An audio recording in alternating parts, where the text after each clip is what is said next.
இதுதான் எங்களோட ஸ்கூலோட நிலவரம். எங்கள் ஸ்கூலுக்கு நிரந்தரமான வாத்தியார் யாரும் இல்லை. எங்கள் ஸ்கூலோட வாத்தியாரோட நிலவரம் இதுதான். நீங்கள் நல்லா பார்த்துக்கோங்க. தமிழகத்தில் பள்ளி மாணவர்கள் வரை மது, கஞ்சா என போதை பழக்கத்திற்கு அடிமையான செய்திகள் சமீப காலமாக அதிகம் வெளிவரும் நிலையில் திருச்சி மாவட்டம் மணப்பாறை அருகே அரசு பள்ளி ஆசிரியர் ஒருவர் மது போதையில் வகுப்பறையில் மயங்கி கிடந்ததாக வெளிவந்த காணொளி மக்களை அதிர்ச்சியில் ஆழ்த்தியிருக்கிறது.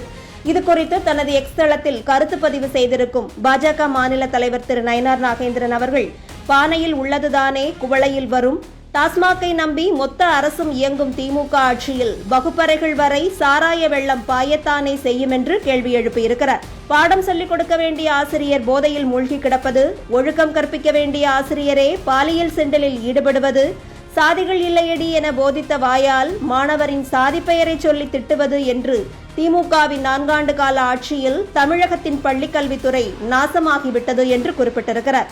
இப்படி அதல பாதாளத்திற்கு சென்று கொண்டிருக்கும் பள்ளிக்கல்வித்துறையையும் மாணவர்களின் எதிர்காலத்தையும் பற்றி எந்த கவலையும் இல்லாமல் பள்ளிக்கல்வித்துறை எனது கோட்டை என சினிமா வசனம் பேசி விளம்பரம் தேடுவதில் மட்டுமே அமைச்சர் திரு அன்பில் மகேஷ் அவர்கள் கவனம் செலுத்திக் கொண்டிருப்பதாகவும், நாடக முதல்வருக்கு வாய்த்த மிகச்சரியான விளம்பர அமைச்சர் எனவும் தனது பதிவில் பதிலடி கொடுத்திருக்கிறார்.